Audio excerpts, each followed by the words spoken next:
ಕೃಷ್ಣಂ ವಂದೇ ಮಂಥಪಾಶಧರಂ ದಿವ್ಯಾರ್ಭಕಾಕೃತಿಂ ಶಿಖಾಂಧತ್ರಯೋಪೇತಂ ಭೈಷ್ಮೀಮಧ್ವಕರಾರ್ಚಿತಂ ಅಭ್ರಮಂ ಭಂಗರಹಿತಮಜಡಂ ವಿಮಲಂ ಸದಾ ಆನಂದತೀರ್ಥಮತುಲಂ ಭಜೆ ತಾಪತ್ರಯಾಪಹಂ ಪೃಥ್ವೀಮಂಡಲಮಧ್ಯಸ್ಥಾಃ ಪೂರ್ಣಬೋಧಮತಾನುಗಾಃ ವೈಷ್ಣವಾಃ ವಿಷ್ಣುಹೃದಯಾಃ ತಾನ್ನಮಸ್ಯೆ ಗುರೂನ್ಮಮ. ಪ್ರಥಮೋ ಹನುಮಾನ್ನಾಮ ದ್ವಿತೀಯೋ ಭೀಮ ಏವ ಚ ಪೂರ್ಣಪ್ರಜ್ಞಸ್ತೃತೀಯಸ್ತು ಭಗವತ್ಕಾರ್ಯಸಾಧಕಃ. ತಪಸ್ವಾಧ್ಯಾಯ ಶುಶ್ರೂಷಾ ಕೃಷ್ಣಪೂಜಾರತಂ ಮುನಿಂ ವಿಶ್ವೇಶಮಿಷ್ಟದಂ ವಂದೇ ಪರಿವ್ರಾಟ್ ಚಕ್ರವರ್ತಿನಂ. ಬದುಕಿನಲ್ಲಿ ನಾವೆಲ್ಲರೂ ಕೂಡ ನಿತ್ಯ ಸುಖ ಸಂತೋಷದಿಂದ ನಿರಬೇಕು ನಾವೆಲ್ಲ ಬಯಸೋದು. ಸುಖ ಸಂತೋಷಗಳು ನಿತ್ಯ ಇರಲಿ, ಕಷ್ಟ ದುಃಖ ನೋವು ಯಾವತ್ತೂ ಬರದಿರಲಿ, ಎಳ್ಳಷ್ಟೂ ಬರದಿರಲಿ. ಇದು ನಿಮ್ಮೆಲ್ಲರ ಬಯಕೆ. ಅಂತಹ ನಮ್ಮ ಬಯಕೆ ಪರಿಪೂರ್ಣ ಆಗಬೇಕು ಅಂತಿದ್ದರೆ ನಮ್ಮ ಪ್ರಯತ್ನ ಬೇಕು. ಪ್ರಾಮಾಣಿಕವಾದ ಪ್ರಯತ್ನ, ಪರಿಪೂರ್ಣವಾದ ಪ್ರಯತ್ನ ಬೇಕು. ಹಾಗೆ ಅಂತೇಳಿಕೊಂಡು ನಮ್ಮ ಪ್ರಯತ್ನ ಬರಿದೇ ನಮ್ಮ ಪ್ರಯತ್ನ ಸಾರ್ಥಕ ಯಶಸ್ವಿ ಆಗೋದಿಲ್ಲ. ನಮ್ಮ ಪ್ರಯತ್ನಕ್ಕೆ ದೇವರ ಅನುಗ್ರಹವೂ ಬೇಕು. ಹಕ್ಕಿಯೊಂದು ಎತ್ತರದ ಆಕಾಶದಲ್ಲಿ ಸ್ವಚ್ಛಂದವಾಗಿ ಹಾರ್ತಾ ಹೋಗುತ್ತೆ, ಎರಡೂ ರೆಕ್ಕೆ ಪರಿಪೂರ್ಣವಾಗಿದ್ದಾಗ. ಲೆಕ್ಕಾಚಾರಕ್ಕೆ ಒಂದು ಅನ್ನೋದು ಎರಡರ ಅರ್ಧ. ಎರಡು ರೆಕ್ಕೆ ಇದ್ದರೆ ಎಷ್ಟು ಎತ್ತರದಲ್ಲಿ ಹಾರಬಹುದು? ಒಂದೇ ರೆಕ್ಕೆ ಇದ್ದರೆ ಅದರ ಅರ್ಧದಷ್ಟನ್ನು ಹಾರಲಿಕ್ಕೆ ಆಗಬೇಕು. ಆದರೆ ಆಗತ್ತೋ ಕೇಳಿದರೆ ಇಲ್ಲೇ ಇಲ್ಲ. ಎರಡೂ ಪರಿಪೂರ್ಣವಾಗಿದ್ದಾಗಲಷ್ಟೇ ಸ್ವಚ್ಛಂದವಾದ ವಿಹಾರ. ಇಲ್ಲಿ ಮತ್ತೆ ಆ ಎರಡು ರೆಕ್ಕೆಯಲ್ಲಿ ಯಾವುದು ಮುಖ್ಯ? ಎಡಗಡೆ ರೆಕ್ಕೆಯೋ ಬಲಗಡೆ ರೆಕ್ಕೆಯೋ ಕೇಳಿದರೆ ಇಲ್ಲ, ಎರಡೂ ಪರಿಪೂರ್ಣವಾಗಿ ಬೇಕು. ಅದರಂತೆ ನಮ್ಮ ಬದುಕಿನಲ್ಲಿ ನಮ್ಮ ಪ್ರಯತ್ನ ಮುಖ್ಯವೋ ದೇವರ ಅನುಗ್ರಹ ಮುಖ್ಯವೋ ಕೇಳಿದರೆ ಎರಡೂ ಮುಖ್ಯವೇ. ನಮ್ಮ ಪ್ರಯತ್ನ ಇಲ್ಲ, ಎಲ್ಲ ದೇವರಿಟ್ಟಾಗತ್ತೆ ಎಂದು ಕೈಕಟ್ಟಿ ಕೂತರೆ ಯಶಸ್ಸನ್ನು ಪಡೆಯೋದಿಲ್ಲ. ಎಲ್ಲವನ್ನು ದೇವರ ಮೇಲೆ ಭಾರ ಹಾಕಿ ನಾವು ಕೈಕಟ್ಟಿ ಕೂತರೆ ಕೆಲಸ ಆಗೋದಿಲ್ಲ. ದೇವರು ಎಲ್ಲಿದ್ದಾನೆ, ಏನಿದ್ರು ನನ್ನಿಂದ ನಡೆಯೋದು ಒಂದು ಹೇಳಿಕೊಂಡು ದೇವರನ್ನು ಮರೆತು ಬರಿದೇ ತನ್ನ ಪ್ರಯತ್ನವನ್ನು ನಂಬಿ ಬದುಕುವ ವ್ಯಕ್ತಿಯು ಕೂಡ ಬದುಕಿನಲ್ಲಿ ಯಶಸ್ಸನ್ನು ಪಡೆಯೋದಿಲ್ಲ. BSKB ಅಸೋಸಿಯೇಷನ್ನು ಹೆಸರೇ ಹೇಳೋ ಹಾಗೆ ದೂರದ ದಕ್ಷಿಣ ಕನ್ನಡದಿಂದ ಬಂದಿರತಕ್ಕಂತಹ ಬ್ರಾಹ್ಮಣ ಸಮೂಹ ಬದುಕಿಗೋಸ್ಕರ ವೃತ್ತಿಯನ್ನು ಆಶ್ರಯಿಸಿಕೊಂಡು ಹುಡುಕಿಕೊಂಡು ಅರಸಿಕೊಂಡು ಬಹುದೂರದ ಮುಂಬೈಗೆ ಬಂದಾಗ ನಮ್ಮ ಬದುಕು ಅದು ನಿರ್ವಿಘ್ನವಾಗಿ ಸಾಗಬೇಕು ಅಂತಿದ್ದರೆ ಭಗವಂತನ ಅನುಗ್ರಹ ನಮಗೆ ಬೇಕೇ ಬೇಕು. ಬಲವಾಗಿ ನಂಬಿದವರು. ಹಾಗಾಗಿ ಬರುವಾಗ ಬರಿಗೈಯಲ್ಲಿ ಬಂದೇ ಇಲ್ಲ. ನಮ್ಮ ಆಚಾರ ವಿಚಾರ ನಡೆ ನುಡಿ ಸಂಸ್ಕೃತಿ ವೇಷ ಭೂಷ ಇವೆಲ್ಲವನ್ನು ಕೂಡ ಹೊತ್ತುಕೊಂಡು ಬಂದರು. ಬದುಕಿನಲ್ಲಿ ಸಂಕಷ್ಟಗಳು ಸಹಜ, ಅದನ್ನು ಎದುರಿಸಬೇಕು ಅಂತಿದ್ದರೆ ಇವೆಲ್ಲ ನಮಗೆ ಬಲವನ್ನು ತುಂಬುತ್ತಾವೆ. ನಮ್ಮ ಬದುಕನ್ನು ಬೀಸುಗಲ್ಲಿಗೆ ಹೋಲಿಸ್ತಾ ಇದ್ದಾರೆ. ಬೀಸುಗಲ್ಲು ಗೊತ್ತಿರಬೇಕು. ಕೆಳಗೊಂದು ದೊಡ್ಡ ಕಲ್ಲಿರುತ್ತೆ, ಮೇಲೆ ಇನ್ನೊಂದು ದಪ್ಪನೆ ಕಲ್ಲಿರುತ್ತೆ, ತಲೆಯಲ್ಲಿ ಒಂದು ರಂಧ್ರ ಇರುತ್ತೆ. ಆ ರಂಧ್ರದೊಳಗೆ ಧಾನ್ಯಗಳನ್ನು ಹಾಕಿ ಮೇಲಿನ ಕಲ್ಲನ್ನು ತಿರುವಿದರೆ ಒಳಗೆ ಸೇರಿಕೊಂಡಂತಹ ಧಾನ್ಯ ತುಂಡಾಗತ್ತೆ, ಪುಡಿಯಾಗತ್ತೆ, ಹಿಟ್ಟಾಗಿ ಕೆಳಗೆ ಬಿದ್ದು ಬಿಡತ್ತೆ.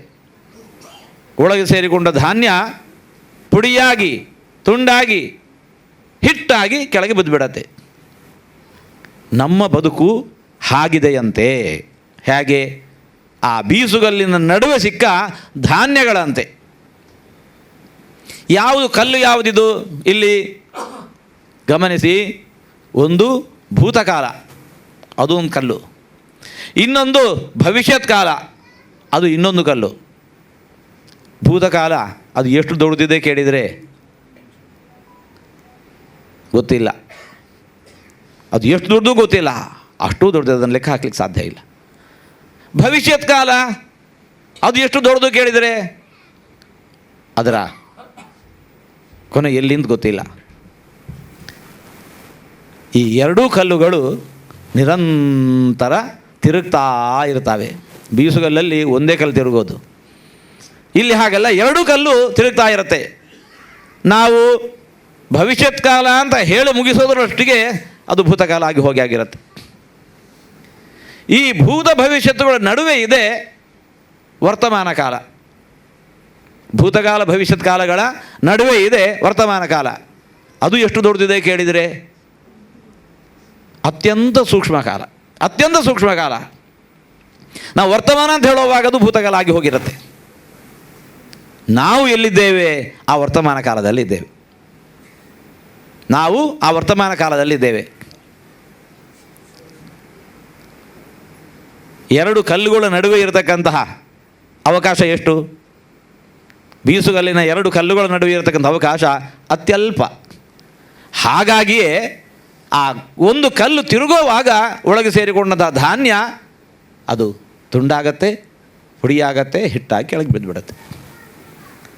ಇಲ್ಲಿ ಎರಡೂ ಕಲ್ಲುಗಳು ತಿರುಗ್ತಾ ಇದ್ದಾವೆ. ಮಧ್ಯದ ವರ್ತಮಾನ ಕಾಲ ಅತ್ಯಲ್ಪ. ನಾವಿದ್ದೇವೆ ಆ ವರ್ತಮಾನ ಕಾಲದಲ್ಲಿ. ಕಾಲ ತಿರುಗ್ತಾ ಇರುವಂತೆ ಒಳಗಿರುವಂತಹ ನಾವು ನಾನಾ ಬಗೆಯ ಸಂಕಷ್ಟಗಳಿಗೆ ಒಳಗಾಗ್ತಾ ಇರ್ತೇವೆ. ನಾನಾ ಬಗೆಯ ಸಂಕಷ್ಟಗಳಿಗೆ ಒಳಗಾಗ್ತೇವೆ, ಎಲ್ಲೋ ಕೊನೆಗೆ ಬಿದ್ದೇ ಬಿಟ್ಟಿರ್ತೇವೆ. ಇದರಿಂದ ಬಿಡುಗಡೆ ಹೇಗೆ? ಇದರಿಂದ ಬಿಡುಗಡೆ ಹೇಗೆ? ಸಾಧ್ಯವೇ ಇಲ್ಲವೋ ಕೇಳಿದರೆ ಇದೆ. ಅದಕ್ಕೂ ದೃಷ್ಟಾಂತ ಇದೇ ಬೀಸುಗಲ್ಲು. ಬೀಸುವಿನ ಕಲ್ಲು ಎರಡೂ ತಿರುಗ್ತಾ ಇರುತ್ತೆ. ಒಳಗೆ ಸೇರಿಕೊಂಡ ಧಾನ್ಯ ಪುಡಿ ಆಗತ್ತೆ. ಎಲ್ಲ ಅಲ್ಲ,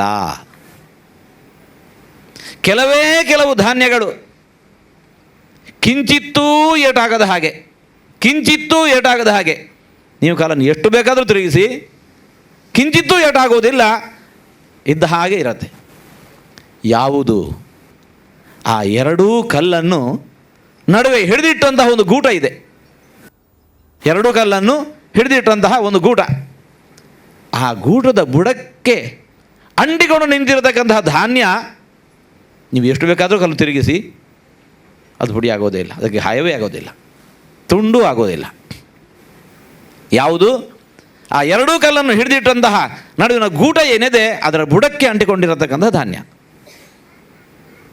ಯಾರು ಬೀಸುಗಲ್ಲು ನೋಡಿಲ್ಲ, ಮನೆಯಲ್ಲಿ ಮಿಕ್ಸರ್ ಗ್ರೈಂಡರ್ ಇದೆ ಅಲ್ಲ, ಆ ಬ್ಲೇಡ್ನ ಅಡಿಯಲ್ಲಿ ಕುಳಿತುಕೊಂಡಂತಹ ಧಾನ್ಯವೋ ತರಕಾರಿ ತುಂಡು ಆ ಬ್ಲೇಡ್ನ ಅಡಿಯಲ್ಲಿ ಹೋಗಿ ಅದರ ಬುಡಕ್ಕೆ ಅಂಟಿಕೊಂಡು ಕೂತ್ಕೊಂಡಿದೆ, ಅದಕ್ಕೆ ಏಟೇ ಇಲ್ಲ. ಹಾಗೆ ನಮಗೂ ಕೂಡ ಅಂತಹದ್ದೇ ಒಂದು ಆಧಾರ ಸ್ತಂಭ ಇದೆ. ಯಾವುದು? ಅವನೇ ದೇವರು ಭಗವಂತ. ಅವನೇ ದೇವರು ಭಗವಂತ. ಕಾಲಾಂತರ್ಗತ, ಕಾಲ ನಿಯಾಮಕ, ಕಾಲಾತೀತ, ತ್ರಿಕಾಲಜ್ಞ, ಕಾಲನಾಮಕನಾಗಿರ್ತಕ್ಕಂಥ ಭಗವಂತ ಯಾರಿದ್ದಾನಲ್ಲ ಅವನೇ ನಮಗೆ ಬಲವಾಗಿರತಕ್ಕಂಥ ಆಧಾರ ಸ್ತಂಭ. ಆ ಭಗವಂತನ ಪಾದದ ಬುಡಕ್ಕೆ ನಾವು ಅಂಟಿಕೊಂಡು ಕೂತೇವು ಅಂತಂದರೆ, ಭಗವಂತನ ಪಾದವನ್ನು ಗಟ್ಟಿಯಾಗಿ ನಾವು ಹಿಡ್ಕೊಂಡು ಕೂತೇವು ಅಂತಂದರೆ ಕಾಲ ಎಷ್ಟು ಬೇಕಾದರೂ ತಿರುಗಲಿ, ನಾವು ಸುಭದ್ರ, ನಾವು ಭದ್ರವಾದಂತಹ ಬದುಕನ್ನು ಸಾಗಿಸಬಹುದು. ಯಾರು ಹಾಗೆ ಭಗವಂತನ ಪಾದವನ್ನು ಬಲವಾಗಿ ನಂಬಿ ಕೂತಿರ್ತಾರೆ ಅವರ ಬದುಕಿನಲ್ಲಿ ಸಂಕಷ್ಟಗಳಲ್ಲ. ಪುರೋಹಿತರು ಏನೇ ಕರ್ತವ್ಯ ಮಾಡಬಹುದು ಹೇಳುವ ಮಂತ್ರ ಇದೆ. ನಿತ್ಯೋತ್ಸವ, ನಿತ್ಯ ದಾನಂ, ನಿತ್ಯ ಶ್ರೀಹಿ, ನಿತ್ಯಶೋ ಯಶಃ. ಯಾರಿಗೆ? ಯೇಷಾಂ ಹೃದಯಸ್ಥೋ ಭಗವಾನ್ ಮಂಗಲಾಯತನೋ ಹರಿ. ನಿತ್ಯೋತ್ಸವ, ಯಾರು ಭಗವಂತನ ಪಾದವನ್ನು ಗಟ್ಟಿಯಾಗಿ ಹಿಡಿದು ಕೂತಿರ್ತಾರೆ ಅವರ ಬದುಕು ಹೇಗಿರುತ್ತೆ ಅಂತಂದರೆ ನಿತ್ಯೋತ್ಸವ. ವರ್ಷಕ್ಕೊಮ್ಮೆ ವಾರ್ಷಿಕ ಉತ್ಸವ ಮಾಡೋದು ಅಂತಿದೆ. ವರ್ಷಕ್ಕೊಮ್ಮೆ ಯಾಕೆ? ನಿತ್ಯೋತ್ಸವ. ನಿತ್ಯ ದಾನಂ, ದಾನ ಧರ್ಮ ಸತ್ಕರ್ಮಾಚರಣೆ ವರ್ಷಕ್ಕೊಮ್ಮೆ ಮಾಡೋದಿದೆ ಅಲ್ಲ, ನಿತ್ಯ ದಾನ. ಇದನ್ನೆಲ್ಲ ಮಾಡಬೇಕು ಅಂತಾದರೆ ಸಾತ್ವಿಕವಾದ ಸಂಪತ್ತು ಬೇಕು. ನಿತ್ಯ ಶ್ರೀಹಿ, ನಿತ್ಯ ಶ್ರೀಹಿ, ಶ್ರೀಹಿನ ಸಂಪತ್ತು. ಇದನ್ನೆಲ್ಲ ಮಾಡೋದರಿಂದಾಗಿ ನಿತ್ಯಶೋ ಯಶಃ, ಒಳ್ಳೆ ಸತ್ಕೀರ್ತಿ. ಯಾರಿಗೆ? ಯೇಷಾಂ ಹೃದಯಸ್ಥೋ ಭಗವಾನ್, ಯಾರ ಹೃದಯದಲ್ಲಿ ಭಗವಂತ ಬಂದು ನೆಲೆಸಿದ್ದಾನೆ, ಆ ಬೀಸುಗೋಲಿನ ನಡುವೆ ಇರತಕ್ಕಂತಹ ಆಧಾರ ಸ್ತಂಭ ಏನಿದೆಯಲ್ಲ ಹಾಗೆ ಯಾರ ಹೃದಯದೊಳಗೆ ಆ ಭಗವಂತ ಬಂದು ನೆಲೆಸಿದ್ದಾನೆ ಅವರಿಗೆ ನಿತ್ಯೋತ್ಸವ, ನಿತ್ಯದಾನಂ, ನಿತ್ಯಶ್ರೀಹಿ, ನಿತ್ಯಶೋಯಶಃ ಯೇಷಾಂ ಹೃದಯಸ್ಥೋ ಭಗವಾನ್. ಭಗವಂತ ಬಂದು ಹೃದಯದಲ್ಲಿ ಕೂತ ಮಾತ್ರಕ್ಕೆ ಇದೆಲ್ಲ ಯಾಕೆ ಸಿದ್ಧ ಆಗಬೇಕು? ಯಾಕೆ ಅಂತಂದರೆ ಮಂಗಲಾಯತನೋ ಹರಿಹಿ, ಸಕಲ ಮಂಗಲಗಳಿಗೆ ಮನೆಯಾಗಿರುವವನು ಶ್ರೀಹರಿ ಭಗವಂತ. ಸಕಲ ಮಂಗಲಗಳಿಗೆ ಮನೆಯಾಗಿರುವವನು ಶ್ರೀಹರಿ.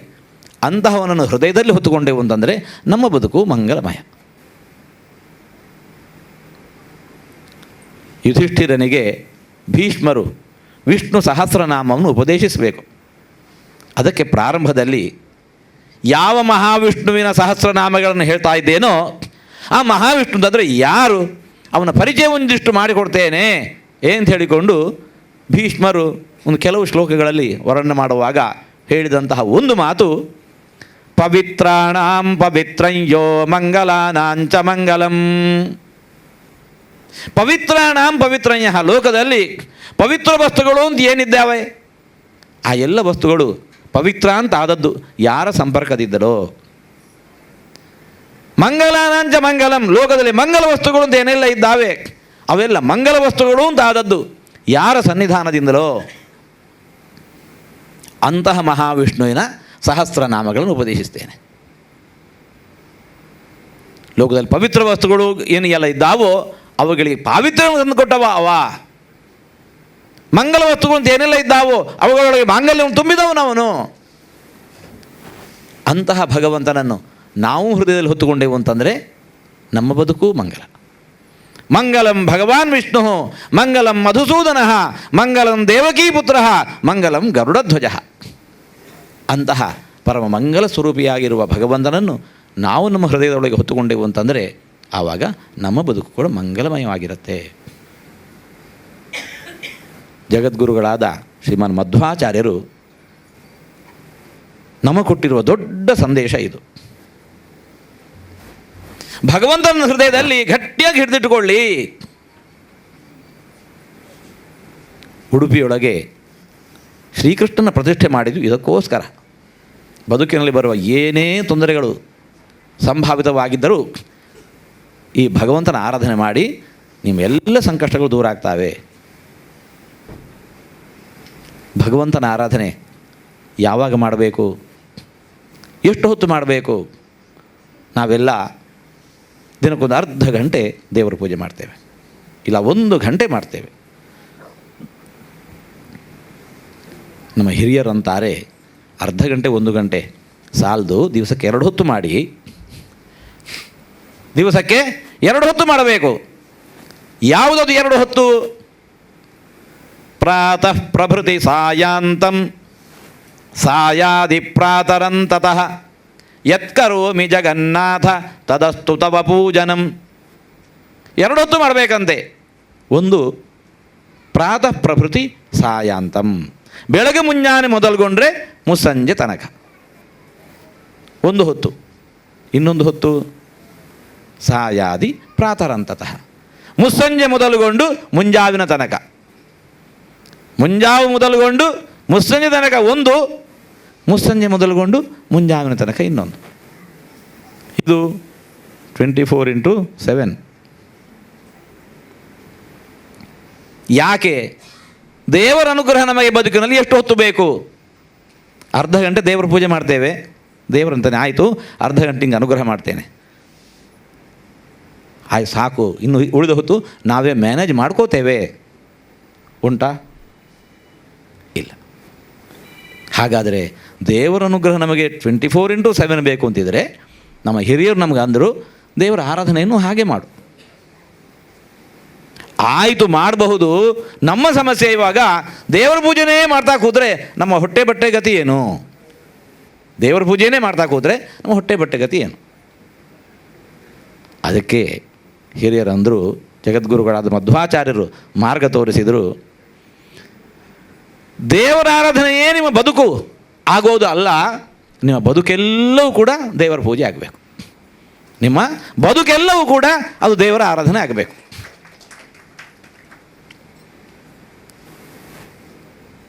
ನಿತ್ಯದಲ್ಲಿ 24 ಗಂಟೆ ಅದನ್ನೆಲ್ಲ ನಾವು ಹಂಚಿ ಹಾಕ್ತೇವೆ. ಆಫೀಸ್ ಕೆಲಸ 8 ಗಂಟೆ 10 ಗಂಟೆ, ಮಾರ್ಕೆಟ್ ಕೆಲಸ ಅದಕ್ಕೊಂದು 2 ಗಂಟೆ, ಆಟಕ್ಕಿಷ್ಟು, ಊಟಕ್ಕಿಷ್ಟು, ಪಾಠಕ್ಕಿಷ್ಟು, ಮಲಗಲಿಕ್ಕಿಷ್ಟು.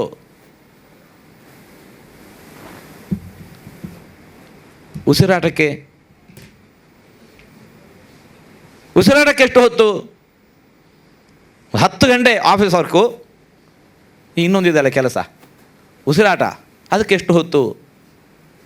ಅದಕ್ಕೂ ಒಂದಿಷ್ಟು ಹೊತ್ತು. 10 ಗಂಟೆ ಬೇಡ, ಒಂದು 20 ಗಂಟೆ ಇರಲಿ, 22 ಇರಲಿ, 23 ಇರಲಿ, ಇನ್ನೊಂದು ಗಂಟೆ ರೆಸ್ಟು, ಪರ್ಮನೆಂಟ್ ರೆಸ್ಟ್. ಆಗೋದಿಲ್ಲ. 24/7 ಈ ಉಸಿರಾಟ ಅನ್ನೋದು ಕೆಲಸ ಅದು ಪರ್ಮನೆಂಟಾಗಿ ನಡೀತಲೇ ಇರಬೇಕು. ನಾವು ಮಲಗಿದ್ರೂ ಕೂಡ, ನಾವು ಮಲಗಿದ್ದಾಗಲೂ ನಮ್ಗೆ ಗೊತ್ತುಂಟೋ ಗೊತ್ತಿಲ್ಲೋ ಆ ಕ್ರಿಯೆ ಅಂತೂ ನಡೀತಾ ಇರಬೇಕು. ದೇವರ ಆರಾಧನೆ ಹೀಗೆ, ಭಗವಂತನ ಆರಾಧನೆ ಹೀಗೆ. ಉಸಿರಾಟ ಬೇರೆ ಅಲ್ಲ, ಬದುಕು ಬೇರೆ ಅಲ್ಲ. ಉಸಿರಾಟ ಬೇರೆ ಅಲ್ಲ, ಅದೊಂದು ಕೆಲಸ ಅಲ್ಲ. ಅದೊಂದು ಕೆಲಸ ಅಂತ ಆದದ್ದಾಗಿದ್ದರೆ ಅದಕ್ಕೊಂದಿಷ್ಟು ಹೊತ್ತು ಹಂಚಿಡೋದು ಇಲ್ಲ. ಉಸಿರಾಟ ಬೇರೆ ಅಲ್ಲ, ಬದುಕು ಬೇರೆ ಅಲ್ಲ. ಅದರಂತೆ ಭಗವಂತನ ಆರಾಧನೆ ಬೇರೆ ಅಲ್ಲ, ನಮ್ಮ ಬದುಕು ಬೇರೆ ಅಲ್ಲ. ನಮ್ಮ ಬದುಕೆಲ್ಲವೂ ಕೂಡ ಭಗವಂತನ ಆರಾಧನೆ ಆಗಬೇಕು. ಹೇಗೆ? ಕೃಷ್ಣನೇ ಇದಕ್ಕೆ ದಾರಿ ತೋರಿಸಿದ. ಕೃಷ್ಣನೇ ತೋರಿದ ದಾರಿ. ಭಗವದ್ಗೀತೆಯಲ್ಲಿದೆ ಆ ಮಾತು. ಸ್ವಕರ್ಮಣ ತಮಭ್ಯರ್ಚ್ಯ ಸಿದ್ಧಿಂ ವಿಂದತಿ ಮಾನವಃ. ಸ್ವಕರ್ಮಣ ತಮಭ್ಯರ್ಚ್ಯ, ಬದುಕಿಗೋಸ್ಕರ ಆಯ್ದುಕೊಂಡಂತಹ ವೃತ್ತಿ ಏನಿದೆ ಅಲ್ಲ, ಅದನ್ನು ನನ್ನ ಪೂಜೆ ಅಂತ ಮಾಡಿ. ಬದುಕಿಗೋಸ್ಕರ ಆಯ್ದುಕೊಂಡಂತಹ ವೃತ್ತಿಯನ್ನು ನನ್ನ ಪೂಜೆ ಅಂತ ಮಾಡಿ. ದೇವರು ಎಲ್ಲಿದ್ದಾನೆ? ಗುಡಿಯೊಳಗಿದ್ದಾನೆ. ಅರ್ಧ ಗಂಟೆ ದೇವರ ಪೂಜೆ ಮಾಡ್ತೇವೆ. ದೇವರಂತಾನೆ, ನಾವು ಅಂದುಕೊಳ್ಳೋದು ದೇವರ ಪೂಜೆ ನಂದು ಇವತ್ತಿದ್ದು ಮುಗೀತು. ದೇವರಂತಾನಲ್ಲ, ನಾ ಇರೋದು ಎಲ್ಲಿ? ಕೇವಲ ಗುಡಿಯೊಳಗಿರೋದು ನಾನು. ಎಲ್ಲಿದ್ದಾನೆ ದೇವರು? ದೇವರೇ ಅಂತಾನೆ, ಈಶ್ವರ ಸರ್ವಭೂತಾನಾಂ ಹೃದ್ದೇಶೇ ಅರ್ಜುನ ತಿಷ್ಠತಿ. ದೇವರೆಲ್ಲಿದ್ದಾನೆ? ಎಲ್ಲರೊಳಗಿದ್ದಾನೆ. ದೇವರು ಇಲ್ಲದ ಜಾಗ ತೋರಿಸಿ ಯಾರಾದರೂ. ದೇವರು ಇಲ್ಲದಿರುವ ಜಾಗ ತೋರಿಸಿ. ಅಣುರೇಣು ತೃಣಕಾಷ್ಠ ಪರಿಪೂರ್ಣ ಗೋವಿಂದ. ಭಗವಂತನ ಇಲ್ಲದ ಜಾಗ ಇಲ್ಲ. ಹಾಗಾದರೆ ಎಲ್ಲೋ ಒಂದು ಕಡೆ ಹೋಗಿ ಪೂಜೆ ಮಾಡಿದರೆ 1% ಆಗಿಲ್ಲ. 1% ಆಗಿಲ್ಲ. ಅದು ಎಲ್ಲ ಕಡೆ ದೇವರ ಪೂಜೆ ಮಾಡಬೇಕು. ವಿಶೇಷವಾಗಿ ಜಡ ವಸ್ತುವಿಗಿಂತಲೂ ಕೂಡ ಚೇತನ ವಸ್ತುಗಳೊಳಗೆ ಭಗವಂತನ ಸನ್ನಿಧಾನ ಹೆಚ್ಚಿದೆ. ದೇವರೇ ಅಂದಿರುವ ಮಾತು ಭಾಗವತ ತೆಗೆದು ನೋಡಿ. ಅಲ್ಲೂ ನನ್ನ ಪೂಜೆ ಆಗಬೇಕು. ಹೇಗೆ? ಸ್ವಕರ್ಮಣ ತಮಭ್ಯರ್ಚ್ಯ. ಬದುಕಿಗೋಸ್ಕರ ಆಯ್ದುಕೊಂಡಂತಹ ವೃತ್ತಿ ಏನಿದೆ ಅಲ್ಲ, ಇದು ಬರಿದೆ ದುಡ್ಡು ಸಂಪಾದನೆ ಮಾಡೋದಕ್ಕೋಸ್ಕರ ಅಲ್ಲ. ನನ್ನ ಈ ವೃತ್ತಿಯ ಮೂಲಕ ದೇವರ ಪೂಜೆ ಮಾಡ್ತಾ ಇದ್ದೇನೆ. ದೇವರು ಎಲ್ಲಿದ್ದಾನೆ? ಎಲ್ಲರ ಹೃದಯದೊಳಗೆ ನೆಲೆಸಿದ್ದಾನೆ. ಎಲ್ಲರ ಹೃದಯದೊಳಗಿದ್ದಾನೆ ದೇವರು. ಆ ದೇವರ ಪೂಜೆಯನ್ನು ನಾನು ಮಾಡ್ತಾ ಇದ್ದೇನೆ ಈ ವೃತ್ತಿಯ ಮೂಲಕ. ನನ್ನ ಈ ವೃತ್ತಿಯ ಮೂಲಕ ಅವನ ಪೂಜೆ ಮಾಡ್ತಾ ಇದ್ದೇನೆ. ಒಬ್ಬ ಡಾಕ್ಟ್ರು ಮಾಡುವಂತಹ ವೈದ್ಯಕೀಯ ವೃತ್ತಿ ಇರಬಹುದು, ಒಬ್ಬ ಅಧ್ಯಾಪಕ ಮಾಡುವ ಅಧ್ಯಾಪನ ವೃತ್ತಿ ಇರಬಹುದು, ಒಬ್ಬ ಗೃಹಿಣಿ ಮಾಡುವ ಗೃಹಕೃತ್ಯ ಇರಬಹುದು, ಒಬ್ಬ ಕೃಷಿಕ ಮಾಡುವ ಕೃಷಿ ವೃತ್ತಿ ಇರಬಹುದು, ಒಬ್ಬ ಗುಮಾಸ್ತ ಮಾಡುವ ಅವನ ಕೆಲಸ ಇರಬಹುದು. ನನ್ನ ಈ ವೃತ್ತಿಯ ಮೂಲಕ ಎಲ್ಲರೊಳಗಿರುವ ದೇವರ ಪೂಜೆಯನ್ನು ಮಾಡ್ತಾ ಇದ್ದೇನೆ. ಈ ಭಾವನೆ ಬಂದುಬಿಟ್ರೆ ನಮ್ಮ ಇಹ ಪರಗಳ ಎರಡೂ ಬದುಕು ಪರಿಪೂರ್ಣವಾಗತ್ತೆ. ದೇವರಿಗೆ ಪೂಜೆ ಮಾಡುವಾಗ ಹೇಗೆ ಮಾಡ್ತೇವೆ ನಾವು? ಬಗೆ ಬಗೆಯ ಪುಷ್ಪಗಳನ್ನು, ಬಗೆ ಬಗೆಯ ಫಲಗಳನ್ನು, ನೈವೇದ್ಯಗಳನ್ನು ಸಮರ್ಪಣೆ ಮಾಡ್ತೇವೆ. ಎಂತಹದ್ದನ್ನು? ಪರಿಮಳಭರಿತವಾದ ಪುಷ್ಪ, ರಸಭರಿತವಾಗಿರುವ ಹಣ್ಣು. ಪರಿಮಳ ಇಲ್ಲ, ದುರ್ಗಂಧ ಬೀರ್ತಾ ಇದೆ, ಕೊಳೆತು ಹೋಗಿದೆ. ಆ ಪುಷ್ಪವನ್ನು ನಾವು ಯಾರೂ ದೇವರಿಗೆ ಪೂಜೆಗೆ ಬಳಸೋದಿಲ್ಲ. ಇನ್ನೂ ಪಕ್ವವಾಗಿಲ್ಲ, ಇನ್ನೂ ಕಾಯಿಯಾಗೇ ಇದೆ, ಹಣ್ಣೇ ಆಗಿಲ್ಲ, ದೇವರ ನೈವೇದ್ಯಕ್ಕೆ ಇಡ್ತೀವ?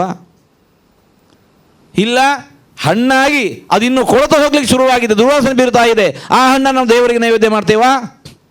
ಇಲ್ಲ.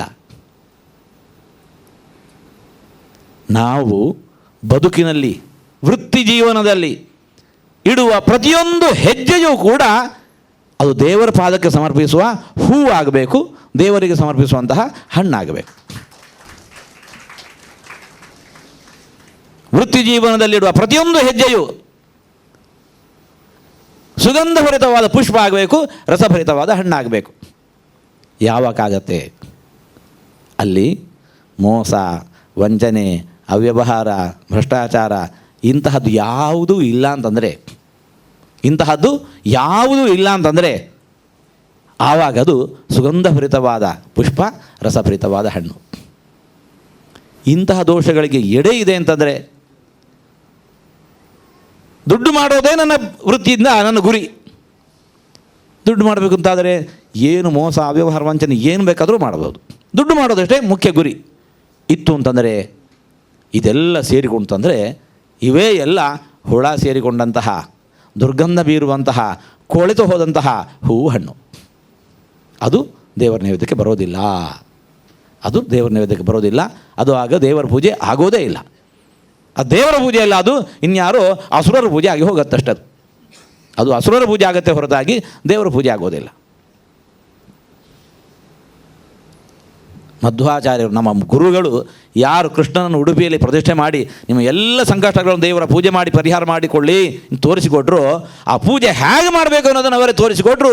ಕುರು ಭುಂಕ್ಷ್ವಚ ಕರ್ಮ ನಿಜನ್ ನಿಯತಂ ಹರಿಪಾದ ವಿನಮ್ರಧಿಯಾ ಸತತಂ. ಕುರು ಭುಂಕ್ಷ್ವಚ ಕರ್ಮ ನಿಜನ್ ನಿಯತಂ ಹರಿಪಾದ ವಿನಮ್ರಧಿಯಾ ಸತತಂ. ನಿಜಂ ಕರ್ಮ ಕೊಡು. ಯಾರು ಸುಮ್ಮನೆ ಉಳಿಬಾರದು. ಯಾರೋ ದುಡಿದು ಹಾಕ್ತಾರೆ, ನಾ ಸುಮ್ಮನೆ ಆರಾಮದಿಂದ ಊಟ ಮಾಡ್ತಾ ಇರ್ತೇನೆ, ಇಲ್ಲ. ಕುರು, ನಿನ್ನ ಕರ್ಮವನ್ನು ನೀನು ಮಾಡು. ಯಾರ್ದೋ ಕೆಲಸ ಮಾಡೋದಲ್ಲ, ನೀನು ಏನು ಆಯ್ದುಕೊಂಡಿದ್ಯಲ್ಲ ಅದನ್ನು ಪ್ರಾಮಾಣಿಕವಾಗಿ ಮಾಡು. ಮಾಡುವಾಗ ಹರಿಪಾದ ವಿನಮ್ರಧಿಯಾ ಸತತಂ, ದೇವರ ಸ್ಮರಣೆ ಇರಲಿ. ಅದು ವೈದ್ಯಕೀಯ ವೃತ್ತಿ ಇರಬಹುದು, ಅಧ್ಯಾಪನ ಇರಬಹುದು, ಕೃಷಿ ವೃತ್ತಿ ಇರಬಹುದು, ಗುಮಾಸ್ತನ ಕೆಲಸ ಇರಬಹುದು. ಹರಿಪಾದ ವಿನಮ್ರಧಿಯಾ ಸತತಂ, ಇದು ನಾನು ಎಲ್ಲರ ಹೃದಯದೊಳಗಿರುವಂತಹ ಭಗವಂತನ ಆರಾಧನೆಯನ್ನು ಮಾಡ್ತಾ ಇದ್ದೇನೆ. ಎಚ್ಚರ ಇರಲಿ. ಭುಂಕ್ಷ್ವ, ಪ್ರತಿಫಲವನ್ನು ನೀನು ಅನುಭವಿಸು. ಅಲ್ಲಿ ಕೂಡ ನಿಯತಂ ಭುಂಕ್ಷ್ವ, ಇತಿಮಿತಿ ಇರಲಿ. ಭೋಗದಲ್ಲಿ ಇತಿಮಿತಿ ಇರಲಿ. ಆಗಲೂ ಕೂಡ ಹರಿಪಾದ ವಿನಮ್ರಧಿಯಾ ಸತತಂ, ದೇವರ ಸ್ಮರಣೆ ಇರಲಿ. ಪ್ರತಿಫಲವನ್ನು ಉಣ್ಣುವಾಗ ಭಗವಂತನ ಸ್ಮರಣೆ ಇದೆ ಅಂತಂದರೆ ಉಂಡದ್ದೆಲ್ಲ ಭಗವತ್ ಪ್ರಸಾದ. ಕರ್ತವ್ಯವನ್ನು ಮಾಡುವಾಗ ದೇವರ ಸ್ಮರಣೆ ಇದೆ, ಮಾಡಿದ್ದೆಲ್ಲ ದೇವರ ಪೂಜೆ, ಮಾಡಿದ್ದೆಲ್ಲ ಬದುಕೆಲ್ಲವೂ ಕೂಡ ದೇವರ ಪೂಜೆ. ಪ್ರತಿಫಲವನ್ನು ಉಣ್ಣುವಾಗ ದೇವರನ್ನು ಸ್ಮರಿಸಿಕೊಂಡೆವು, ಉಂಡದ್ದೆಲ್ಲ ಭಗವತ್ ಪ್ರಸಾದ. ನಮ್ಮ ಬದುಕು ಹೀಗೆ ಭಗವನ್ಮಯವಾಗಿರಬೇಕು. ಪ್ರಾತಃ ಪ್ರಭೃತಿ ಸಾಯಾಂತಂ ಸಾಯಾದಿ ಪ್ರಾತರಂತತಃ ಯತ್ ಕರೋಮಿ ಜಗನ್ನಾಥ ತದಸ್ತು ತವ ಪೂಜನಂ. ನಮ್ಮ ಪೂಜೆ, ಭಗವಂತನ ಪೂಜೆ ಹೀಗಿರಬೇಕು. ಗಮನಿಸಿ, ಆಧ್ಯಾತ್ಮಿಕ ಸಾಧನೆ ಬೇರೆ, ನಮ್ಮ ಐಹಿಕ ಬದುಕು ಬೇರೆ, ಸಾಮಾಜಿಕ ಬದುಕು ಬೇರೆ ಅಲ್ಲ. ಅನೇಕರು ಬಂದು ಅನ್ನೋದಿದೆ, ನಮಗೆ ಈ ಸಾಮಾಜಿಕ ಬದುಕು ಸಾಂಸಾರಿಕ ಬದುಕು ಸಾಕಾಗಿ ಹೋಗಿದೆ, ನಾವು ಆಧ್ಯಾತ್ಮಿಕ ಜೀವನವನ್ನು ಮಾಡಬೇಕಂತ ಬಯಸ್ತಾ ಇದ್ದೇವೆ, ನಮಗೆ ದಾರಿ ತೋರಿ. ಗುರುಗಳು ಮಧ್ವಾಚಾರ್ಯ ತೋರಿದ್ದು ಇನ್ನು ಆಧ್ಯಾತ್ಮಿಕ ಬದುಕು ಬೇರೆ, ಸಾಮಾಜಿಕ ಬದುಕು ಬೇರೆ ಅಲ್ಲ. ಕೊರು, ಸಮಾಜದಿಂದ ಎಲ್ಲವನ್ನು ಪಡೆದಿದ್ದಿ, ಸಮಾಜಕ್ಕೆ ಏನಾದರೂ ಒಂದನ್ನು ಕೊಡಬೇಕು, ಕರ್ತವ್ಯದಲ್ಲಿ ತೊಡಗಿಸಿಕೋ. ಕುರು ಕರ್ಮ ಇವ ತಸ್ಮಾತ್ವಂ, ಕೃಷ್ಣನ ಮಾತು. ಹಾಗೆ ಮಾಡುವಾಗ ಸ್ವಕರ್ಮಣ ತಮಭ್ಯರ್ಚ ಇದನ್ನೂ ಸೇರಿಸಿಕೊ. ಆಧ್ಯಾತ್ಮಿಕ ಬದುಕು ಆಯಿತು. ಕಂಡಲ್ಲಿ ವಿಶ್ವ ರೂಪ ಕಾಂಬಾರೋ, ಎಲ್ಲರೊಳಗೆ ಭಗವಂತನ ಕಾಣಬೇಕು. ಭಾಗವತದಲ್ಲಿ ಎಷ್ಟರ ತನಕ ಅಂತಾರೆ ಅಂತಂದರೆ, ಗುಡಿಯಲ್ಲಿ ಹೋಗಿ 10 ಗಂಟೆ ಪೂಜೆ ಮಾಡ್ತಿ, ಚೇತನರೊಳಗೆ ಭಗವಂತನ ಕಾಣದೆ ಅಲ್ಲಿ ಅವರಿಗೆ ಅನ್ಯಾಯ ಮಾಡ್ತಿ ಅಂತಂದರೆ, ನಿನ್ನ ಆ ಪೂಜೆ ಇದೆಯಲ್ಲ ಅದು ಪೂಜೆ ಅಲ್ಲ, ಡಾಂಭಿಕತ್ವೇನ ಸೋನುಮೇಯ, ಡಂಭಾಚಾರ ಮಾಡ್ತಾ ಇದ್ದಾನವನು. ಭಾಗವತದ ಮಾತು. ಆಧ್ಯಾತ್ಮಿಕ ಬದುಕು ಬೇರೆ, ಸಾಮಾಜಿಕ ಬದುಕು ಬೇರೆ ಇಲ್ಲ. ಎರಡನ್ನೂ ಜೊತೆ ಸೇರಿಸಿಕೊಂಡು ಹೋಗ್ಲಿಕ್ಕೆ ಬರತ್ತೆ. ಇದರಿಂದಾಗಿ ಆಧ್ಯಾತ್ಮಿಕ ಬದುಕು ನಮ್ಮದು ಪರಿಪೂರ್ಣವಾಯಿತು. ಸಮಾಜದಲ್ಲಿ ಕೂಡ ಮೋಸ, ಅವ್ಯವಹಾರ, ವಂಚನೆ ಒಂದಕ್ಕೂ ಎಡೆ ಇಲ್ಲ, ಎಲ್ಲಿಯೂ ಎಡೆ ಇಲ್ಲ. ಸಾಮಾಜಿಕ ಬದುಕು ಕೂಡ ಪರಿಶುದ್ಧವಾಗಿರತ್ತೆ.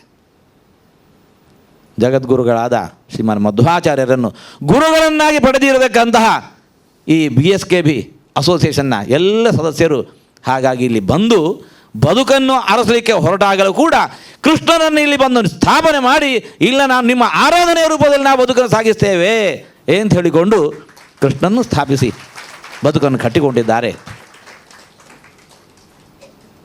100 ಸಂವತ್ಸರಗಳನ್ನು ಕಾಣೋದು ಅಂತಂದರೆ ಸುಲಭದ ಮಾತಲ್ಲ. ಎಷ್ಟೆಷ್ಟೋ ಸಂಘಟನೆಗಳಿರ್ತಾವೆ. ಅವರ ವಾರ್ಷಿಕ ಕಾರ್ಯಕ್ರಮ ಏನು ಅಂತಂದರೆ ವಾರ್ಷಿಕೋತ್ಸವ ಮಾಡೋದು. ಎಷ್ಟೋ ಸಂಘಟನೆಗಳಿರ್ತಾವೆ. ವರ್ಷದಲ್ಲಿ ಒಂದು ಕೆಲಸ ಏನು ಕೇಳಿದರೆ ವಾರ್ಷಿಕೋತ್ಸವ ಮಾಡೋದಕ್ಕೋಸ್ಕರವೇ ಒಂದು ಸಂಘಟನೆಗಳು ಇರ್ತವೆ. ಬೇರೆ ಏನು ಆ ಕಡೆ ಯಾವುದೂ ಇರೋದಿಲ್ಲ. ಇಲ್ಲಿ ಹಾಗಲ್ಲ. ವರ್ಷದ ಉದ್ದಕ್ಕೂ ಕೂಡ ನಿರಂತರವಾಗಿ ಬಗೆಯ ಸಾಧನೆಗಳನ್ನು ಮಾಡ್ತಾ 100 ವರ್ಷ ಗಟ್ಟಿಯಾಗಬೇಕು ಅಂತಿದ್ದರೆ, ಸಂಘಟನೆ ಯಾವುದೇ ಒಂದು ಗಟ್ಟಿಯಾಗಬೇಕು ಅಂತಿದ್ದರೆ ಆ ಸಂಘಟನೆಯಲ್ಲಿ ಆ ಕಾರ್ಯಗಳೇನಾದರೂ ನಿರಂತರತೆ ಇರಬೇಕು. ಯಾವುದೋ ವರ್ಷಕ್ಕೊಮ್ಮೆ ಯಾವತ್ತೋ ಒಮ್ಮೆ ಒಂದು ಕಾರ್ಯಕ್ರಮ ಮಾಡ್ತೇವೆ ಅಂತಂದರೆ ಆ ಸಂಘಟನೆಯೊಳಗೆ ಏನು ಬಿಗಿ ಅದು ಇರೋದಿಲ್ಲ, ಬಲವಾಗಿರೋದಿಲ್ಲ. ನಿರಂತರ ಕಾರ್ಯಶೀಲವಾಗಿರಬೇಕು. ಆವಾಗ ಮಾತ್ರ ಇಂತಹ 100 ವರ್ಷವನ್ನು ಕಾಣುವಂತಹ ಸಂಘಟನೆ ಆ 100 ವರ್ಷವನ್ನು ಕಾಣುವುದು ಸಾಧ್ಯ. ನಮ್ಮ ಈ ಅಸೋಸಿಯೇಷನ್ನು ಹಾಗೆ ದೂರದ ಊರಿಂದ ಬದುಕನ್ನು ನಡೆಸಿಕೊಂಡು ಬಂದಾಗಲೂ ಕೂಡ ದೇವರನ್ನು, ನಮ್ಮ ಆಚಾರ ವಿಚಾರ ಇವನ್ನೆಲ್ಲವನ್ನು ಕೂಡ ಮೈ ತುಂಬಿಸಿಕೊಂಡು, ನಮ್ಮ ಹಿರಿಯರು ಕೊಟ್ಟಂತಹ ದೊಡ್ಡ ಸಂಪತ್ತು ಇದು. ನಮ್ಮ ಹಿರಿಯರು ಕೊಟ್ಟ ದೊಡ್ಡ ಸಂಪತ್ತು ಇದು. ಯಾವುದು? ನಮ್ಮ ಸಂಸ್ಕೃತಿ.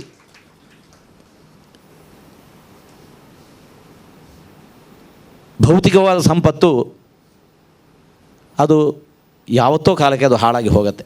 ಅನುಭವಿಸ್ತಾ ಹಾಳಾಗಿ ಹೋಗುತ್ತೆ. ಪ್ರಪಂಚವೇ ಇವತ್ತು ನಮ್ಮ ಭಾರತೀಯ ಸಂಸ್ಕೃತಿಯತ್ತ ತಲೆಬಾಗಿ ನಮಸ್ಕರಿಸ್ತಾ ಇದೆ. ಅಂತಹ ಸಂಸ್ಕೃತಿಯನ್ನು ನಮ್ಮ ಹಿರಿಯರು ನಮಗೆ ಕೊಟ್ಟಿದ್ದಾರೆ. ಅದನ್ನು ನಾವು ಉಳಿಸಬೇಕು, ಗಳಿಸಬೇಕು, ಬೆಳೆಸಬೇಕು.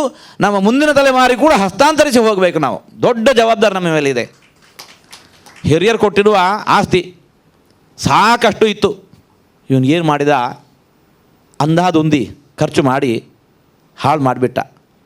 ಮಕ್ಕಳ ಕಾಲಕ್ಕೆ ಮಕ್ಕಳು ಬೆರಳೆತ್ತಿ ತೋರಿಸ್ತಾರೆ.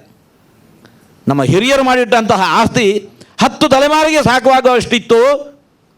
ಇವನು ನಮ್ಮಪ್ಪ ಅಂದಾದೊಂದು ಖರ್ಚು ಮಾಡಿ ನಮ್ಮ ಕೈಗೆ ಏನೂ ಇಲ್ಲ ಅಂತ ಮಾಡಿದ, ನಮ್ಮ ಕೈಗೆ ಕರಟ ಕೊಟ್ಟ. ಬೇಡುವ ಸ್ಥಿತಿಯಲ್ಲಿ ನಮ್ಮ ತಂದಿಟ್ಟ. ನಮ್ಮ ಮಕ್ಕಳು ನಮ್ಮದು ಬೆರಳು ಮಾಡಿ ತೋರಿಸಿ ಬೈತಾರೆ. ಇದು ಕೇವಲ ಇಂತಹ ಭೌತಿಕ ಸಂಪತ್ತಿನ ವಿಷಯದಲ್ಲಿ ಮಾತ್ರ ಅಲ್ಲ. ನಮ್ಮ ಈ ಆಧ್ಯಾತ್ಮಿಕ ಸಂಪತ್ತು, ನಮ್ಮ ಈ ಧಾರ್ಮಿಕ ಸಂಪತ್ತು ನಾವು ಇದನ್ನೂ ಉಳಿಸಬೇಕು. ತಂದೆ ತಾಯಿಂದಿರ ಆಸ್ತಿಯಲ್ಲಿ ಪಾಲಬೇಕು, ತೋಟದಲ್ಲಿ ಬೇಕು, ಇನ್ನೇನು ಭೂಮಿಯಲ್ಲಿದ್ದೂ ಬೇಕು, ಆ ಅಕೌಂಟಲ್ಲಿದ್ದದ್ದು ಬೇಕು, ಚಿನ್ನದಲ್ಲೇ ಬೇಕು, ಪಾತ್ರೆಯಲ್ಲೇ ಬೇಕು, ಎಲ್ಲ ಪಾಲು ಕೇಳ್ತೇವೆ. ಅವಶ್ಯ ಪಡೆಯೋಣ. ಅದಕ್ಕೂ ಮಿಗಿಲಾದದ್ದು ಈ ಯಾವುದು ನಮ್ಮ ಸಾಂಸ್ಕೃತಿಕ, ಆಧ್ಯಾತ್ಮಿಕ, ಧಾರ್ಮಿಕ ಸಂಪತ್ತು. ನಾವು ಅದನ್ನು ಉಳಿಸಿ ಬೆಳೆಸಿ ಮಕ್ಕಳಿಗೆ ಕೊಡದೆ ಹೋದರೆ ನಾಳೆ ದಿವಸ ನಮ್ಮ ಮಕ್ಕಳು ನಮ್ಮ ಹತ್ರ ಬಿಟ್ಟು ಮಾಡಿ ತೋರಿಸ್ತಾರೆ, ಇಂತಹವರ ಕಾಲದಲ್ಲಿ ಹಾಳಾಯಿತು. ಮಕ್ಕಳು ಹರೇ ರಾಮ ಹರೇ ರಾಮ ರಾಮ ರಾಮ ಹರೇ ಹರೇ, ಹರೇ ಕೃಷ್ಣ ಹರೇ ಕೃಷ್ಣ ಕೃಷ್ಣ ಕೃಷ್ಣ ಹರೇ ಹರೇ ಅಂತ ಜಪ ಮಾಡಬೇಕು ಅಂತ ಆದರೆ ಯಾರೋ ಫಾರಿನ್ನವರು ಬಂದು ತುಳಸಿ ಮಾಲೆ ಕೊಟ್ಟು ನೀನು ಜಪ ಮಾಡು ಅಂತ ಹೇಳೋದಲ್ಲ. ಅದು ನಮ್ಮ ಈ ನೆಲದ ಸಂಸ್ಕೃತಿ. ಬೆಳಗಾದ ಎದ್ದಾಕ್ಷಣ ಹೇಳುವ ಮೊದಲ ಮಂತ್ರ ಹರೇ ರಾಮ ಹರೇ ಕೃಷ್ಣ. ಇವತ್ತು ಯಾರಾದರೂ ಮಣಿಮಾಲ ಕೈಯಲ್ಲಿ ಹಿಡ್ಕೊಂಡು ಜಪ ಮಾಡ್ತಾ ಇದ್ದಾರೆ ಅಂತಂದರೆ ನೀ ಯಾವ ಇಸ್ಕಾನ್ ಸೇರಿದ್ದು ಅಂತ ಕೇಳುವಷ್ಟರ ಮಟ್ಟಿಗೆ ಅದು ನಮ್ಮದು ಅಲ್ಲ, ಯಾರೋ ಪರಕೀಯರದ್ದು ಅಂತ ಭಾವನೆ ಬಂದುಬಿಟ್ಟಿದೆ ನಮಗೆ. ಅಲ್ಲ, ಹಾಗಾಗಿ ನಮ್ಮ ಮಕ್ಕಳಿಗೆ ನಾವು ಆ ಸಂಸ್ಕೃತಿಯನ್ನು ಕೊಡಬೇಕು, ಇನ್ಯಾರೋ ಒಂದು ಕೊಡುವ ಹಾಗೆ ಆಗಬಾರದು.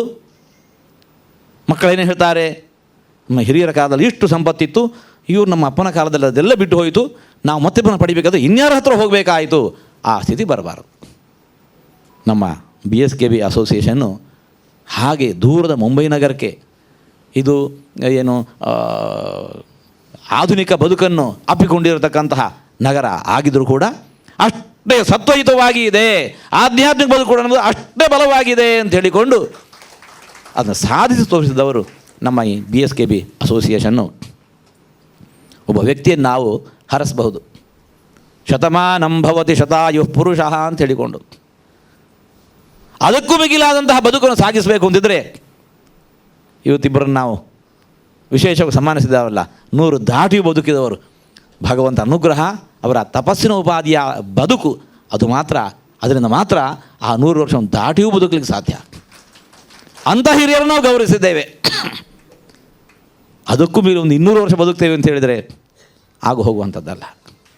ಹಾಗಾಗಿ ಒಬ್ಬ ವ್ಯಕ್ತಿ ಬದುಕ್ತಾ ಇದ್ದಂತೆ ದಿನಗಳೆದಂತೆ ಅವನು ಸಾವಿಗೆ ಸಮೀಪಿಸೋದು. ಹುಟ್ಟಿದ ವ್ಯಕ್ತಿ ದಿನಗಳೆದಂತೆ ಸಾವಿಗೆ ಸಮೀಪಿಸ್ತಾರೆ. ನಾವು ಏನೇ ಹರಸಲಿ 200 ವರ್ಷ ಬದುಕು ಅಂತ ಹೇಳ್ಬಹುದಷ್ಟೇ. ನಮ್ಮ ಮಾತಾಗಿ ಉಳಿಯತ್ತೆ, ವ್ಯಕ್ತಿಗೆ ಸಾಧ್ಯ ಇಲ್ಲ. ಆದರೆ ಒಂದು ಸಂಸ್ಥೆಗೆ ಹಾಗಲ್ಲ, ಒಂದು ಸಂಸ್ಥೆ ಹಾಗಲ್ಲ. ದಿನಗಳೆದಂತೆ ಅದು ಇನ್ನಷ್ಟು ಗಟ್ಟಿಯಾಗತ್ತೆ, ಇನ್ನಷ್ಟು ದೃಢವಾಗತ್ತೆ. ಹಾಗಾಗಿ ಹುಟ್ಟಿದ BSKB ಅಸೋಸಿಯೇಷನ್ 50 ಮಂದಿಯಿಂದ ಹುಟ್ಟಿದ ಸಂಸ್ಥೆ ಇವತ್ತು ಇಷ್ಟು ದೊಡ್ಡ ಸದಸ್ಯರನ್ನು ಪಡೆದುಕೊಂಡು ಇಷ್ಟು ಗಟ್ಟಿಯಾಗಿ ನಿಂತಿದೆ. 100ನೇ ವರ್ಷಕ್ಕೆ ಮೊದಲು ಪುಟ್ಟ ಗುಡಿಯಾಗಿದ್ದದ್ದು 100 ವರ್ಷ ಬಂದಾಗ ಇಷ್ಟು ಬೃಹದಾಕಾರದಲ್ಲಿ ಬೆಳೆದು ನಿಂತು ತನ್ನ ಸಾಮರ್ಥ್ಯ ಏನು ಅನ್ನೋದನ್ನು ತೋರಿಸಿಕೊಟ್ಟಿದೆ. ಸಂಸ್ಥೆ ಇದೇ ರೀತಿ ಕೇವಲ ತಮ್ಮೊಳಗೆ ಮಾತ್ರ ಅಲ್ಲ, ಇವತ್ತು ಮುಂಬಯಿಯ ಎಲ್ಲ ಜನರು, ಮಹಾರಾಷ್ಟ್ರದ ಎಲ್ಲ ಜನರು, ಅರೆ ಇಲ್ಲಿ ಒಂದು ಇಂತಹ ಒಂದು ಕೃಷ್ಣ ಮಂದಿರ ಇದೆಯಾ ಅಂತ ಹೇಳಿಕೊಂಡು ಇಲ್ಲಿನ ಆ ಕಲೆ, ಆಚಾರ, ವಿಚಾರ, ಸಂಸ್ಕೃತಿಯನ್ನೆಲ್ಲ ಕಣ್ಣೆತ್ತಿ ತಲೆ ಎತ್ತಿ ನೋಡುವ ಹಾಗೆ ಮಾಡಿಟ್ಟಂತಹ ದೊಡ್ಡ ಕೀರ್ತಿ ಈ BSKB ಅಸೋಸಿಯೇಷನಿಗಿದೆ. ಇವತ್ತು ಹಳ್ಳಿಯಲ್ಲಿ ಹೋದರೂ ಕೂಡ ಮನೆಯಲ್ಲಿ ಹಸು ಇಲ್ಲ. ಹಳ್ಳಿಯೊಳಗೂ ಕೂಡ ಮನೆಯಲ್ಲಿ ನಮ್ಮ ಒಂದು ಕಾಲಕ್ಕಿತ್ತು ಗೋಶಾಲೆಗಳೇ ಇದ್ವು, ಮನೆಯಲ್ಲಿ ಗೋಶಾಲೆಗಳು. ಆದರೆ ಇವತ್ತು ಒಂದು ಮನೆಯಲ್ಲಿ ಒಂದು ಹಸುವೂ ಇಲ್ಲ. ಆದರೆ ಮುಂಬೈ ಮಹಾನಗರದಲ್ಲಿ ಗೋಪಾಲಕೃಷ್ಣನ ಸನ್ನಿಧಾನದಲ್ಲಿ ಪೇಡೆಯ ಮಧ್ಯದಲ್ಲಿ ಗೋವನ್ನೂ ಕಟ್ಟಿ, ಗೋಪಾಲಕೃಷ್ಣನ ಆರಾಧನೆ ಅಂತಂದರೆ ಕೇವಲ ಪ್ರತಿಮೆ ಮಾತ್ರ ಪೂಜೆ ಮಾಡಿದರೆ ಗೋಪಾಲಕೃಷ್ಣನ ಆರಾಧನೆ ಆಗೋದಿಲ್ಲ. ಗೋವೇ ಇಲ್ಲದೆ ಗೋಪಾಲಕೃಷ್ಣ ಎಲ್ಲಿಂದ? ಆದರೆ ಇಲ್ಲಿ ಹಾಗಿಲ್ಲ, ನೇರವಾಗಿ ಗೋವನ್ನೂ ಕೂಡ ಸಾಕಿ, ಇದು ಮನಸ್ಸು ಮಾಡಿದರೆ ಎಲ್ಲವೂ ಸಾಧ್ಯ. ಮನಸ್ಸು ಮಾಡೋದಷ್ಟು ನಮಗೆ ಬೇಕು. ದೇವರ ಅನುಗ್ರಹ ಜೊತೆಗೆ ಇದ್ದೇ ಇರುತ್ತೆ. ಯತ್ರ ಯೋಗೇಶ್ವರ ಕೃಷ್ಣ ಯತ್ರ ಪಾರ್ಥೋ ಧನುರ್ಧರ. ಧನುರ್ಧಾರಿಯಾದ ಪಾರ್ಥ ಅಂತಂದರೆ ಪ್ರಯತ್ನಶೀಲನಾದ ನರ. ಪ್ರಯತ್ನ ಇಲ್ಲ ಅಂತಂದರೆ ನಯೋತ್ಸೈತಿ ಗೋವಿಂದ ಮುಕ್ತ ತೂಷ್ಣೀಮ ಭೂವ. ಧನುಸನ್ನು ಕೈಯಲ್ಲಿ ಕುಡಿದಂತಹ ಅರ್ಜುನನಿಗೆ ಇಲ್ಲ ಜಯವೂ ಇಲ್ಲ, ವಿಜಯವೂ ಇಲ್ಲ, ಏನಿಲ್ಲ. ಕರಿಷ್ಯೇ ವಚನಂತವ, ನೀನನ್ನದು ನಡೀತೇನೆ ಅಂತ ಹೇಳಿಕೊಂಡು ಯಾವಾಗ ಧನಸ್ಸನ್ನು ಕೈಯಲ್ಲಿ ಹಿಡಿದು ಎದ್ದು ನಿಂತ ತತ್ರ ಶ್ರೀ ವಿಜಯ ಭೂತಿ ಧ್ರುವ ನೀತಿರ್ಮತಿರ್ಮಮ. ನಮ್ಮ BSKB ಅಸೋಸಿಯೇಷನ್ ಇವತ್ತು ಎಷ್ಟು ದೊಡ್ಡ ಸಾಧನೆಯನ್ನು ಮಾಡಿದೆ ಅಂತಂದರೆ ಅದರ ಹಿಂದೆ ನಿಮ್ಮ ಪೂರ್ವಿಕರ ನಿಮ್ಮ ಎಲ್ಲರ ಅಖಂಡವಾಗಿರತಕ್ಕಂಥ ನಿರಂತರವಾದ ಪ್ರಯತ್ನ ಯಶಸ್ವಿಯಾಗಿದೆ ಅಂತಂದ ಮೇಲೆ ಅದಕ್ಕೆ ಭಗವಂತ ಅನುಗ್ರಹ ಇದೆ ಎಂಬುದು ಅದು ನಿಶ್ಚಿತ. ಇವಾಗ ಅಂತಹ ದೊಡ್ಡ ಸಾಧನೆಯನ್ನು ಮಾಡಿರತಕ್ಕಂತಹ ಅಸೋಸಿಯೇಷನ್ನ ಎಲ್ಲ ಸದಸ್ಯರನ್ನು ನಾವು ಹೃತ್ಪೂರ್ವಕವಾಗಿ ಅಭಿನಂದಿಸ್ತಾ ಇದ್ದೇವೆ. ಈ ಹೊತ್ತಲ್ಲಿ ನಮ್ಮನ್ನು ಕೂಡ ಕರೆಸಿ ಪುಷ್ಪವೃಷ್ಟಿಯನ್ನು ಮಾಡಿ ಗೌರವಿಸಿದ್ದೀರಿ. ಪುಷ್ಪ ಅಂತಂದರೆ ಅದು ಹಗುರ ಎಂಬುದಕ್ಕೆ ಇನ್ನೊಂದು ಸಂಕೇತ. ಯಾವುದೇ ಕೆಲಸವನ್ನು ಹೇಳುವಾಗ ಆ ಕೆಲಸ ಏನು, ಹೂವನ್ನು ಎಷ್ಟು ಹೂವಿನಷ್ಟು ಹಗುರ, ಹೂವನ್ನು ಎತ್ತಿ ಆ ಕಡೆಗೆ ಇಟ್ಟಾಗ ಆಯಿತು ಅಂತ ಅನ್ನೋದಿದೆ. ಅದು ನಾ ಹೇಳ್ತೇನೆ, ಇವತ್ತು ಸುಳ್ಳು. ಹೂ ಎಂಬುದು ಹಗುರ ಅಲ್ಲ, ಹೂ ಎಂಬುದು ಭಾರ. ಇವತ್ತು ನಮ್ಮ ಮೇಲೆ ಬಿದ್ದ ಹೂವಿನ ರಾಶಿಯಲ್ಲಿ ನಾವು ಮೇಲೆ ಏಳೋದು ಕಷ್ಟ ಆಗೋಯಿತು. ಅದು ಕೇವಲ ಹೂವಿನ ಭಾರ ಅಲ್ಲ, ಆ ಹೂವಿನೊಳಗೆ ನಿಮ್ಮ ಪ್ರೀತಿ, ಅಭಿಮಾನ, ಭಕ್ತಿ, ಆದರ ಅನ್ನತಕ್ಕಂತಹ ಭಾರವನ್ನು ತುಂಬಿದ್ದಕ್ಕೆ ನನಗೆ ಅದು ಹೇಳೋದೇ ಕಷ್ಟ ಆಗಿ ಹೋಯಿತು. ಆ ರೀತಿ ಇದು ಯಾಕೆ ಅಂತಂದರೆ ನಾವು ಏನೋ ಇಲ್ಲಿ ದೊಡ್ಡ ಸಾಧನೆಯನ್ನು ಮಾಡಿದ್ದೇವೆ ಅಂತಲ್ಲ, ನಮ್ಮ ಗುರುಗಳು ಇಲ್ಲಿ ಅಂಥ ಆ ಅನುಗ್ರಹವನ್ನು ಇಲ್ಲಿ ಮಾಡಿದ್ದಾರೆ. ಆ ಗುರುಗಳ ಅನುಗ್ರಹದಿಂದ ಭಗವದ್ ಅನುಗ್ರಹ ನಮಗೆ ಸಿದ್ಧವಾಗಿದೆ ಅಂತ ಹೇಳಿಕೊಂಡು ನಾವು ಮಾಡುವ ಪೂಜೆ ಏನಿದೆ ಯಾವುದು ಕೂಡ ವ್ಯಕ್ತಿಗಲ್ಲ. ಗುರುಗಳಿಗೆ ನಮಸ್ಕಾರ ಮಾಡಿದರೆ ನಾರಾಯಣ ನಾರಾಯಣ ಅಂತ ಹೇಳ್ತಾರೆ. ಏನು ಗೊತ್ತಾ, ಆಕಾಶಾತ್ ಪತಿತಂ ತೋಯಂ, ನಾವು ನಿತ್ಯ ಪಠಿಸುವ ಶ್ಲೋಕ. ಆಕಾಶಾತ್ ಪತಿತಂ ತೋಯಂ ಯಥಾ ಗಚ್ಚತಿ ಸಾಗರಂ ಸರ್ವ ದೇವ ನಮಸ್ಕಾರ ಕೇಶವಂ ಪ್ರತಿ ಗಚ್ಚತಿ. ಮಳೆ ಎಲ್ಲಿ ಬೀಳುತ್ತೆ? ಗುಡ್ಡದ ಮೇಲೆ ಬೀಳಬಹುದು, ಮನೆ ಮಾಡಿದ ಮೇಲೆ, ರಸ್ತೆ ಮಧ್ಯದಲ್ಲಿ, ಹೊಲ ಗದ್ದೆಯಲ್ಲಿ. ಕೊನೆಗೆ ಅದು ಎಲ್ಲ ಒಂದಾಗಿ ತೋಡಾಗಿ ತೊರೆಯಾಗಿ ನದಿಯಾಗಿ ಸಮುದ್ರವನ್ನು ಹೇಗೆ ಸೇರತ್ತೆ. ಯಾರಿಗೇ ನೀವು ಗೌರವಿಸಿ ನಮಸ್ಕಾರ ಮಾಡಿ, ಆ ವ್ಯಕ್ತಿಗಲ್ಲ, ಒಳಗಿರತಕ್ಕಂಥ ಭಗವಂತನಿಗೆ, ಒಳಗಿರುವ ಭಗವಂತನಿಗೆ ಅನ್ನೋ ಅನುಸಂಧಾನ ನಮ್ಮಲ್ಲಿ ಕೊಟ್ಟವರೇ ಮಧ್ವಾಚಾರ್ಯರು. ಆ ಏನು ಅನುಸಂಧಾನ ನಮ್ಮಲ್ಲಿ ನಿರಂತರ ಬೇಕು ಅನ್ನೋ ಕಾರಣಕ್ಕೋಸ್ಕರವೇ ಈ ಶ್ಲೋಕವನ್ನು ಪಠಿಸಿ ನಾವು ನಮಸ್ಕರಿಸ್ತೇವೆ. ಗುರುಗಳಿಗೆ ನಮಸ್ಕಾರ ಮಾಡುವಾಗ ಏನು ಹೇಳ್ತಾರೆ? ನಾರಾಯಣ ನಾರಾಯಣ ಅಂತ ಹೇಳ್ತಾರೆ. ಯಾಕೆ? ನೀ ಮಾಡಿದ ನಮಸ್ಕಾರ ನನಗಲ್ಲ, ಅದು ಶ್ರೀಮನ್ನಾರಾಯಣನಿಗೆ, ಭಗವಂತನಿಗೆ, ಅವು ನಿನಗೆ ಅನುಗ್ರಹಿಸಲಿ ಅಂತ ಹೇಳಿಕೊಂಡು. ಆ ರೀತಿ ಇವತ್ತು ಹರಿಗುರುಗಳ ಅನುಗ್ರಹದಿಂದ ನಮ್ಮೊಳಗೆ ಭಗವಂತನನ್ನು ಕಂಡು ನೀವೆಲ್ಲರೂ ಕೂಡ ಅಂತಹ ಪುಷ್ಪವೃಷ್ಟಿಯನ್ನು ಮಾಡಿದ್ದೀರಿ. ಎಲ್ಲರಿಗೂ ಕೂಡ ಹರಿಗುರುಗಳ ಅನುಗ್ರಹದ ಶ್ರೀರಕ್ಷೆ ನಿರಂತರ ಇರಲಿ. ಇಲ್ಲಿ 100 ವರ್ಷದ ಇವತ್ತು ಶತಮಾನೋತ್ಸವದ ಪ್ರಾರಂಭ ಇವತ್ತು ಆಗಿದೆ. ಇನ್ನು ಮುಂದೆ ಅನೇಕ ಇಂತಹ ಉತ್ಸವಗಳನ್ನು, ಸಮಾಜೋಪಯೋಗಿಯಾಗಿರತಕ್ಕಂಥ ಅನೇಕ ಕಾರ್ಯಗಳು, ಧಾರ್ಮಿಕ ಕಾರ್ಯಗಳು, ಸಾಂಸ್ಕೃತಿಕ ಕಾರ್ಯಕ್ರಮಗಳು ಅನೇಕ ನಡೆಯಲಿಕ್ಕಿದ್ದಾವೆ. ಅವೆಲ್ಲವೂ ಕೂಡ ಸಸೂತ್ರವಾಗಿ ನಡೆಯುವಂತೆ ದೇವರು ಅನುಗ್ರಹಿಸಲಿ ಅಂತ ಪ್ರಾರ್ಥನೆ ಮಾಡ್ತಾ ಇದ್ದೇವೆ. ನಮ್ಮ ಸುರೇಶ್ ರಾಯರದ್ದು ಅವರ ಚಿಂತನೆ, ಅವರ ಕರ್ತೃತ್ವ ಶಕ್ತಿ ಇದು ಅದ್ಭುತವಾಗಿರುವಂಥ ಅದ್ಭುತವಾದದ್ದು. ಒಬ್ಬ ವ್ಯಕ್ತಿ ಏನನ್ನು ಮಾಡಲಿಕ್ಕೆ ಸಾಧ್ಯ ಆಗೋದಿಲ್ಲ, ಒಬ್ಬ ವ್ಯಕ್ತಿಯನ್ನು ಮಾಡಲಿಕ್ಕೆ ಸಾಧ್ಯ ಆಗೋದಿಲ್ಲ. ಸಂಘೇ ಶಕ್ತಿ ಕಲವು ಯುಗೆ. ಎಲ್ಲರನ್ನೂ ಒಂದು ಸುಭಾಷಿತ ಇದೆ,